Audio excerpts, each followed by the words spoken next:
There comes a time when you stumble upon a project that is, one, extremely interesting, two, promises to do a hell of a lot, and three, actually backs up exactly everything that it claims.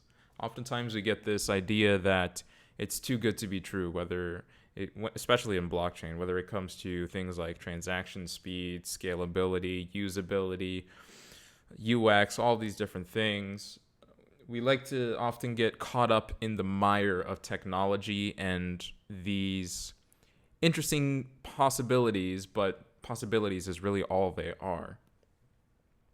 However, Urbit is not one of those projects. Urbit, fortunately, is a project that does all of that, but it's not too good to be true. It is actually real. It is a real thing. It is a real project that has been steadily at work. I believe it started back in 2002, even far before Bitcoin was even a thing.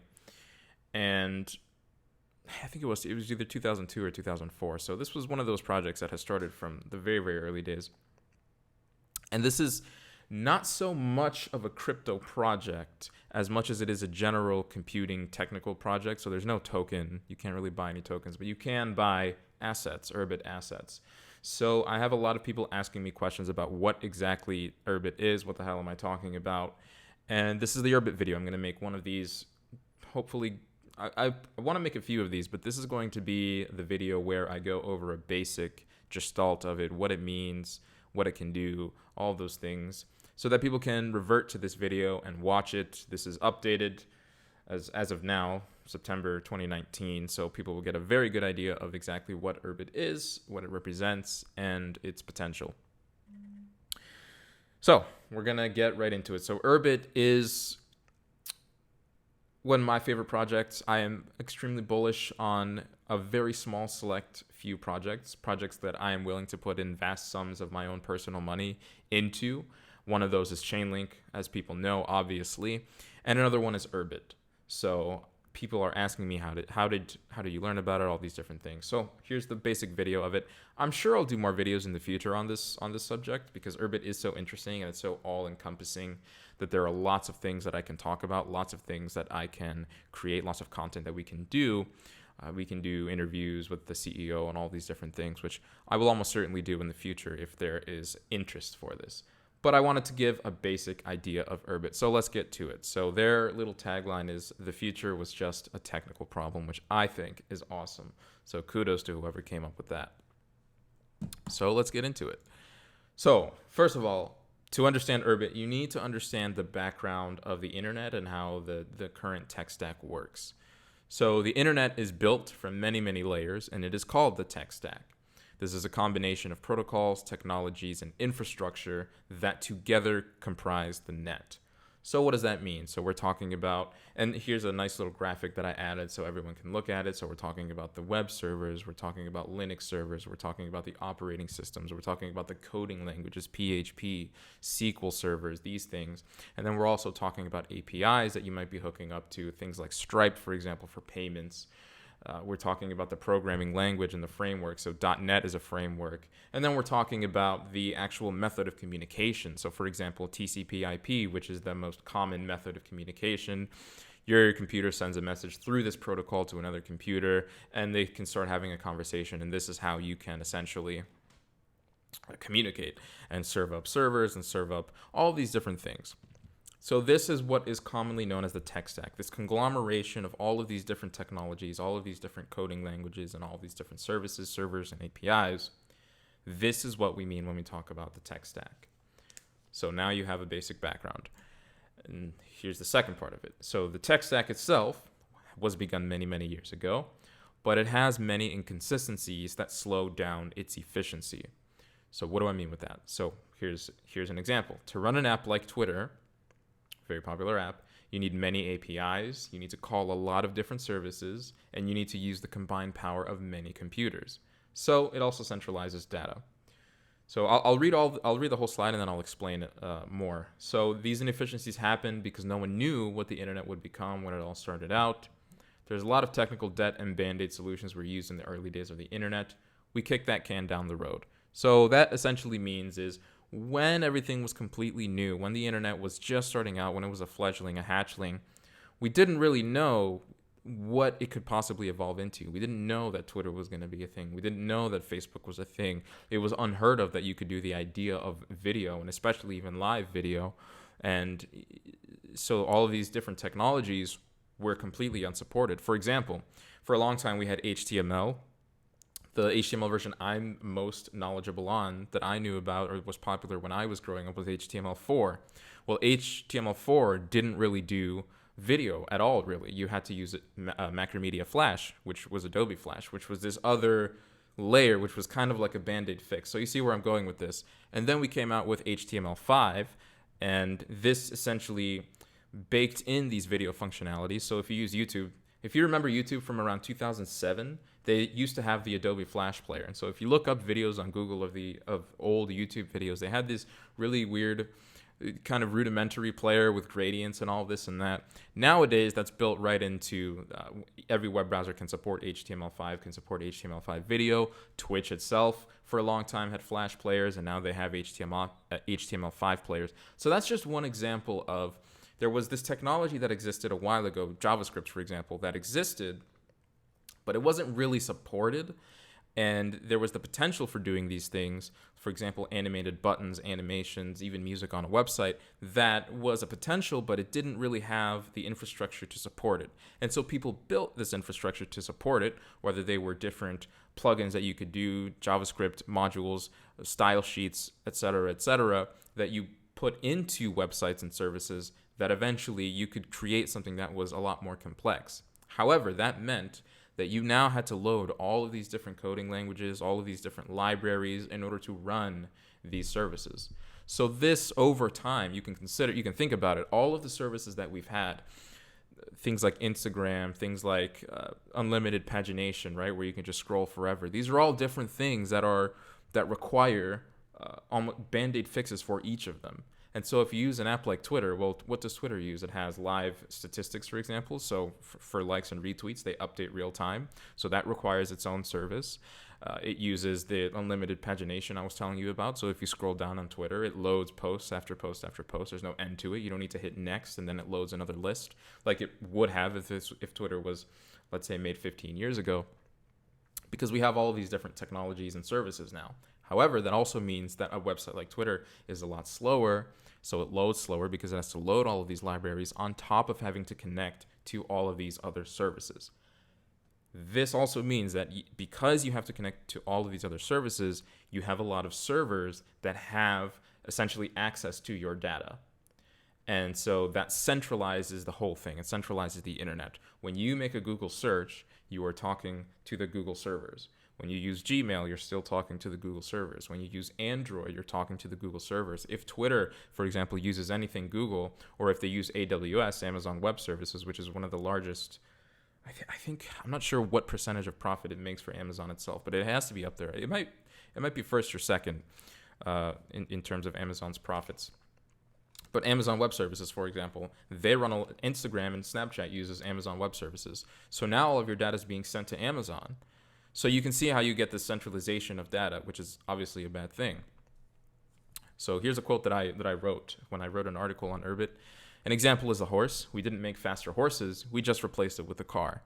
And the internet is like a horse from the 1970s that's been genetically engineered and outfitted to run really, really fast instead of what we should do, which is scrapping it and going with a car. So that's really the example, is we have this very, very old infrastructure, this old piece of technology, and we are still using it in 2019. We are still using tech from the 80s and 90s and 2000s, when in reality we could create one substitution. And then there's an XKCD comic on this as well that talks about the different standards of I think it was Java, where there's now, or anything, there's now 15 competing standards on this thing, and someone else is like, well, I'm going to develop a standard that's going to beat everyone else and encompass all of those standards. And then the next slide, it's like, problem, there's now 16 competing standards. And so that's definitely the issue, because they're not going deep enough, they're not going far enough. Urbit goes far enough to the very, very root level, and you'll see what I mean moving forward. So now you have a basic idea on the background. Now enter Urbit. Now we can talk about Urbit. So Urbit is a brand new way I don't know why I wrote that. Urbit is a brand new service, application, program that is reinventing the internet, turning it back into what it used to be before Corpse and all these mega servers got in.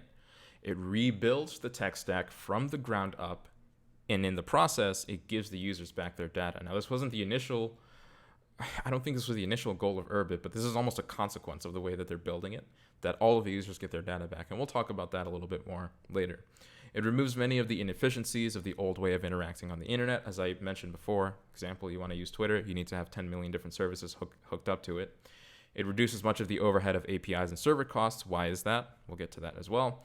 It uses cryptographic elements to secure its address space. It does all of this and more. So there's so many things that Urbit does that are truly innovative and truly interesting. And again, there's a reason why I'm extremely bullish on this project.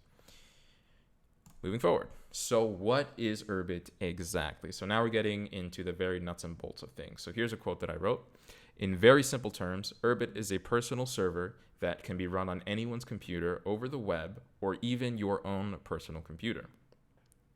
It's an operating system. Urbit is a personal server. It's an operating system, a coding language, a universal API, a storage system, and a decentralized computer all in one. Pretty cool, right? So to rebuild the internet, you need lots of things. You need an operating system. You need servers. You need communications protocols. You need all these different things. This is the core of Urbit. You can run an instance of Urbit. So you can think of Urbit like a program.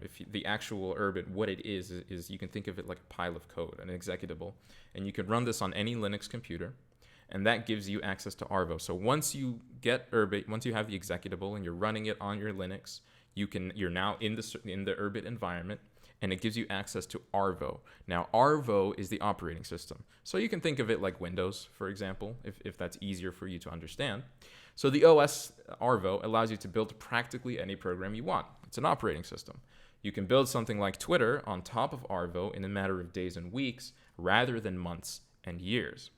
Again, because of the way the internet works now is you need to know all these different things. You need to hook everything up. It's inefficient. We're using tech, very old tech. It means that there's a lot of technical debt. So you can also communicate, you can send emails, you can do practically anything you can imagine in a regular OS. Anything you can imagine, it can be done on Arvo. So Arvo is a full-fledged operating system. So if you're running this executable, it's almost like, let's say like if you're running Wine on Linux, where you have the Windows, where you have a Windows server running or a Windows instance, you can think of Urbit like the same. And it's this operating system. Moving forward. There's another element of Urbit, which is called Azimuth. So we talked about Arvo, we'll talk about Azimuth. So Azimuth is Urbit's public key interface. You've probably seen this term before. It's PKI. So it is secured by Ethereum. Each address in Urbit corresponds with an Ethereum address. So any Ethereum address can own multiple Urbit addresses. So we'll keep going here. An Urbit instance, which is the program that we just mentioned, is called a planet. So if you run the executable, the program, that's the planet. It's an instance, you can think of it. So an instance is a planet. There are 65,000 of these instances, these planets, per star. Now remember, each of these instances can correspond with an ETH address. So now you're starting to get an idea for what you can get an idea mentally what this kind of looks or sounds like, or how you can conceptualize it. So even though they don't really exist, it's just code. For example, conceptually, abstractly, how an ETH address works. You know that you own 10 Ethereum addresses, right? So an Urbit instance is much the same way. So there's 65,000 planets per star. So that comprises a star. And 256 stars that make up a galaxy. And there are 256 galaxies. So if you do all that multiplication, 256 times 256 times 65,000, you get 4 billion, a little bit above 4 billion. I think it's 4.2 billion, something like that. So that means 4 billion planets or instances of Urbit that can be run in the world. So obviously 4 billion is a pretty large number. We have about 8 billion people living on the planet now. So you can get an idea for the scale of this. This is a project that is not looking to just create something and then come to scaling issues down the road. This is a project that fully intends, as I wrote here, to go global. But the fact that there's this many addresses also means it's deflationary. The maximum amount of server space or servers is capped. So there's 4.2 whatever billion, true, but there can never be more. There can only ever be less because people lose their keys or whatever. So it's you can think of it deflationary, just like Bitcoin in that sense, where people slowly over time they'll probably lose keys and this and that. So that means that there's now all of a sudden there's a deflationary aspect to the server space. So it's limited. So that adds a level of scarcity, that adds a level of value to each individual planet. So now we'll go back to Arvo. So we'll talk about the advantages of Arvo, the operating system. So now you know Urbit is basically this executable you can run on Linux. So let's talk about some of the advantages for Arvo. Why would you want to run this thing on your Linux? Why would you want to, let's say, build Twitter on this thing? Or why would you want to use Urbit instead of whatever you use now? Maybe use Windows, whatever. So Arvo is deterministic. This is a pretty big benefit in my eyes. So this means, for example, if you're working on something, if you're drafting up a document, let's say you're working in Urbit Word, and you cut the power all of a sudden, or lightning strikes, and you reconnect your computer, it can actually rebuild everything up to the point where you left off, which is awesome. The way it works is deterministic, which means that you can always go back and forth, which is cool. So you can even go back in time through your computer's history. So a way that you can think of this is like, you know, on Windows machines, you have the system restore, where every 2 or 3 weeks they make a restore point and you can go back to that point. Well, Urbit is like that, except it goes down to the individual text and keystroke that you press on your keys. So you can just scrub back and forth, if you can imagine it like that. So it's quite cool, actually. And so already that's a pretty big benefit. So because everyone's data is on their... Oh, I missed this part. Okay, so Arvo is functional.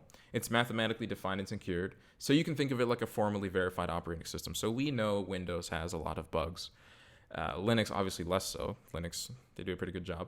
But not many people use Linux because or not many individuals, not much of the mainstream uses Linux because it's just generally harder to use. Urbit is really trying to bridge the gap, trying to get that Linux experience or that Linux security onto... for the regular average user, so it becomes easy for them to use. But while you also have the advantages of security and all these things. So functional. I've been a big fan of functional anything, basically. So Tezos, for example, I really like their functional language. I like the fact that they have formally verified smart contracts. Why? Because it gives you a lot of security, because it means you can remove bugs. It means you don't have these glitches. You don't have these security loopholes, these exploits. So Urbit is much the same way. Arvo is functional. Next point. Because everyone's data is on their own personal server, there is no centralization on big servers. So when you run your app or whatever on your Urbit instance on your planet, if you're running Twitter and you post a picture, you can basically share it only with whoever you want to share it, directly with whoever you want to share it. And you can take it back, I imagine. Depends on how the app is built. But there is never a server that is in between as an intermediary saying you have to give us your image and then we give it to that guy. It's peer-to-peer. It's fully peer-to-peer. So that's another huge advantage. So Arvo contains a universal API. So currently the API industry is worth billions and billions of dollars. I don't know how many billions. It's quite a lot. It's a massive, massive industry that kind of came up out of nowhere, that no one really saw coming. But nowadays it is. If you're building an API, I mean, you're probably, if you have a popular API that a lot of people use and hook into, like Stripe, for example, you are making some quite a pretty penny. So, it has a universal API. But all of these separate APIs for different things mean that you need to connect with a bunch of different computers to execute even a simple website. Again, go back to the Twitter example that I gave earlier. Facebook is even more so. So I don't use Facebook that often, but every single time that I load Facebook, I'm sitting there waiting and waiting. Like every single time I refresh the page, it's like 5 seconds or so. And it's not because I have crappy internet or whatever. It's because Facebook needs to connect with all of these different services and APIs and plugins. And it's such a pain. So we can see now having a really advanced website like Facebook is slowing it down because of all of these Band-Aid fixes. Arvo gets rid of that completely. As one universal API, one thing that supports everything, one framework. So you can kind of imagine it like when HTML4 didn't have video and HTML5 added video. Okay, well this is like HTML50. It has absolutely everything. So that's the wonderful thing about this a universal API. You only need to load it once and you're good. Arvo also implements hidden storage, so you can securely place sensitive files and information into the storage and be sure that no one can get access to it. So this is almost like an advanced form of PGP encryption. If you want to encrypt a file, you can do it through PGP, and you need the keys for it. If instead you want to do it through Urbit, you can actually have it on your operating system, so you don't even need to worry about any of that PGP stuff. It's a lot simpler for you. And because it runs through Ethereum, you can. I have yet to use their bridge app, so I don't really know exactly how. So the bridge is, they have a bridge app that you can connect from your Ethereum address that owns the Urbit address space to actually using the plan. So I haven't done that yet, so I can't really speak on this. But as I understand it, it's actually quite easy to use. So you have this hidden storage capability. And finally, it's fast, it's better, and it's cheaper. So we explained how it's faster. We explained basically how it's better, and it's cheaper. So as of the last sale, a Planet, and you can actually buy these right now on several different places, and the prices are about similar. A Planet costs pennies to buy. Pennies. It's about 4 to 5 cents to buy a Planet right now. You can right now pause this video and go. There's 2 places to buy them. The first is OpenSea.io, and the second place is Urbit Live. So you can right now go and buy your Urbit assets. You can buy some Planets very cheap, and you can boot them up. And they're quite cheap. So for pennies, you can have all of these advantages that I just mentioned. Now, obviously, it's the software isn't complete. They're still working on it. So this is something that's going to probably happen, who knows when, 2020, 2022, 2025, 2077. Who knows what their content schedule is like. But you are getting in quite cheap, in my opinion. Let's say even if all they do is a better word processor or something where you don't ever have to save your progress because it's deterministic. Well, that's awesome, right? I'd probably pay a few pennies for that instead of paying however many dollars Word costs in Microsoft Office. So now we'll do a basic recap because this might be a little bit confusing for everyone. So I thought a recap would be good. So recap: Urbit is an operating system that runs on any Linux computer, or I believe it's Unix-based systems. So pretty much Linux. So Arvo, which is the Urbit OS, allows you to build everything that is currently possible on the internet today. Everything. Or at least that's the aim. It's much more efficient because it uses next generation technology as opposed to technology from the 1970s, as opposed to using these band-aid fixes. Anyone can have an Urbit server. I just mentioned how you can go online right now and you can buy some and you can boot it up. The namespace is secured by Ethereum, so there's that extra level of security. And the total amount of Urbit instances that can exist is going to be 4 billion. So it's deflationary. So now you have a good idea of Urbit. And that was basically the presentation there. There's a lot more about Urbit. There's a lot more that I can go into, the way that it works, the knock function, which is really cool, Hoon, which is the language you use to code in Arvo. And if there's interest in this thing, I am definitely willing to do more videos on this. Again, it's been one of my favorite projects since I've heard about it last year. It's pretty much everyone else's favorite project when I talk to them about it, and once they do their research on it and they see the potential of this thing.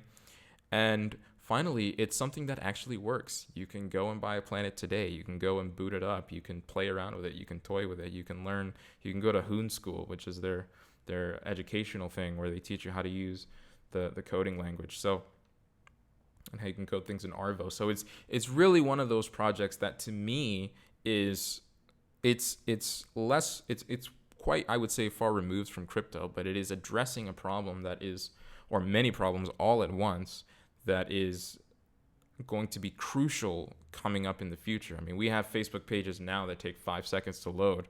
What if we get some new functionality that, like holographic technology or AR, what is that going to take? Another 10 seconds every single time you want to load your Facebook page? I mean, come on. I mean, we've gotten used to it, to be completely honest, as mobile app users and as web users, to all of these delays. And I don't think people really notice it. If you open up your Twitter or you open up your Instagram, Periscope, all of these high, rich media content services, you're actually waiting a lot of time usually because it has to do all of this loading. So Urbit promises to get rid of that. And I think really we'll see in 2020 is probably going to be the first, is going to be the year when Urbit really starts breaking out of its shell and starts being on the world stage and starts developing the first real apps and things that you can use on this. So I think there's definitely a lot of benefits to it. We talked about the data, we talked about the speed, we talked about the way it can rework the internet, Arvo, all of these different things. So again, there's a million different things that Urbit can do because of the way that it's built. And it's taken a long time to do it. So there's a nice little video of I believe it's Galen who is talking about Urbit. He says, well, when you have two ways to build something, and the wrong way is quick and dirty and it works, and the right way takes you 10 years, well, you'll probably do it the quick and dirty way. But eventually you'll come across this problem where you have kicked the can down the road. And so what Urbit is doing is, again, this is a project that started many years ago, or 15 years ago. They've spent the time now to make sure that this is something that's going to be future-proof, scalable, all these different things that supports the internet that we are looking to actually live in. And if you're a crypto, a lot of crypto freedom fighters or cypherpunks, this is something that probably appeals quite a bit to you. So that is it for my Urbit video. I hope you guys enjoyed it. Yeah, let me know what you guys thought of this. Let me know if it was extremely confusing or whatever. If you guys would like to get more Urbit content, I am definitely up for it. Can do more Urbit videos, can even get people on the show and even do interviews with them and interact with them. But I thought this was going to be a useful video, so let me know. Leave a like if you like the video, subscribe if you want to see more, and I will see you guys next time. This video was sponsored by Cryptowatch. Are you a crypto degen? Do you spend countless hours in front of your PC babysitting your leverage trades? Well, babysit no longer. With Cryptowatch, you can spend countless hours in the comforts of your own bed, waiting for those SMS alerts.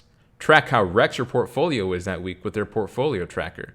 And you can also check the price of your favorite shitcoins. If you'd like to join Cryptowatch, there's a link in the description below. Happy trading!